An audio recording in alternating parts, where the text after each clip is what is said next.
Salam, salam sejahtera dan salam sehat selalu untuk kita semua. Berjumpa lagi dalam kesempatan yang berbahagia hari ini.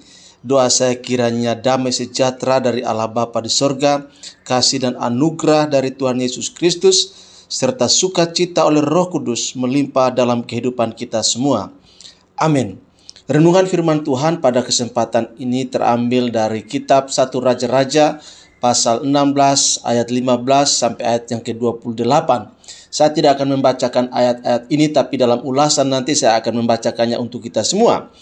Dan judul renungan kita pada kesempatan ini ialah kekuasaan yang menggoda. Bapak Ibu Saudara, menjadi orang yang berkuasa telah menjadi sebuah ambisi sebagian orang, sehingga mereka menghalalkan segala cara untuk bisa mendapatkan, meraih, memperoleh kekuasaan tersebut. Ketika kekuasaan sudah diraih, maka kemurnian hati dan karakter orang akan terlihat kualitasnya. Dalam bacaan kita hari ini, memberikan gambaran kepada kita bagaimana kekuasaan itu telah menggoda dan menjatuhkan orang-orang yang memiliki kekuasaan itu. Nah, Bapak Ibu Saudara, dalam ayat 15 sampai ayat yang ke-20 dari 1 Raja-Raja pasal 16 berbicara tentang seorang pemimpin yang punya kekuasaan, namanya Zimri. Zimri memiliki ambisi besar menjadi raja.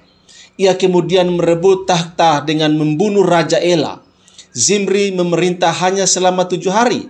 Zimri mati terbakar di puri istana raja.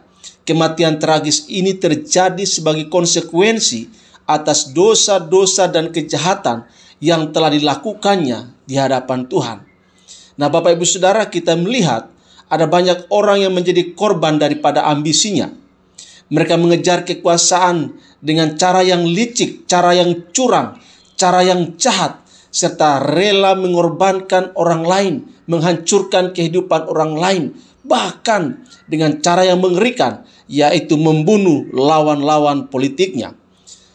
Akibatnya, hidupnya mengalami tragedi yang menyedihkan bagi dirinya, bagi keluarganya, bahkan bagi kroni-kroninya. Oleh karena itu, Bapak Ibu Saudara, kita harus waspada dengan dorongan untuk meraih kekuasaan tanpa melewati proses yang benar. Ingat, bagi kekuasaan yang tidak disetujui, tidak direstui, tidak didukung oleh Tuhan, hanya akan membawa bencana dalam kehidupan kita. Oleh karena itu, pastikan bahwa kita semua ketika ingin berada pada posisi puncak kekuasaan, waspadalah dan selalulah menyadari bahwa kekuasaan itu sebuah kepercayaan dari Tuhan dan bukan untuk disalahgunakan.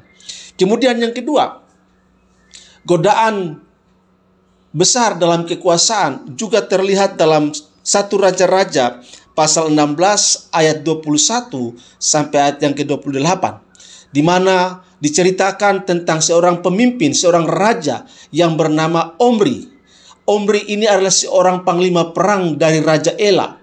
Ia mampu mempertahankan tahtanya walaupun sempat terjadi perpecahan. Omri membeli Samaria, yaitu tempat yang sangat strategis secara ekonomi, karena Samaria dilalui oleh jalur perdagangan yang sangat penting. Bahkan kemudian Omri memindahkan pusat pemerintahan politik kekuasaan Samaria sebagai langkah strategis untuk menguatkan ekonomi dan politik Israel di ibu kota Samaria. Sebagai raja, Bapak Ibu Saudara, Omri berhasil, tetapi kekuasaan yang dimilikinya ternyata telah merusak imannya. Ia melakukan hal-hal yang berdosa, ia melakukan hal-hal yang jahat, yang melukai dan menyakiti hati Tuhan. Bapak Ibu Saudara, kekuasaan adalah kepercayaan Tuhan yang harus kita pertanggungjawabkan, baik di hadapan manusia, apalagi di hadapan Tuhan. Tuhan memberikan kepada kita kekuasaan baik sebagai kepala keluarga, sebagai orang tua, sebagai pemimpin di dunia kerja maupun dalam dunia pelayanan. Seharusnya membuat kita semakin mempermuliakan Tuhan melalui otoritas, melalui kekuasaan, melalui jabatan yang Tuhan percayakan untuk kita emban. kekuasaan, memberi kita pengaruh yang kuat kepada orang-orang yang kita pimpin. Oleh sebab itu, pakailah kekuasaan yang ada pada Anda untuk melayani, memberi teladan, dan menyebarluaskan nilai-nilai kerajaan Allah kepada orang-orang yang ada dalam wilayah pengaruh dan kepemimpinan saudara. Karena itu Bapak Ibu Saudara, ingatlah bahwa suatu saat nanti semua hal yang ada pada kita akan pertanggungjawabkan kepada Tuhan. Oleh karena itu, mari belajar dengan rendah hati untuk selalu mempermuliakan Tuhan dalam segala kepercayaan yang Tuhan berikan kepada kita.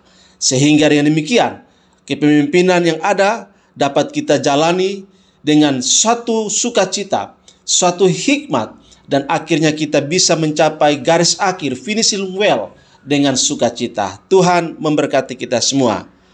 Amin.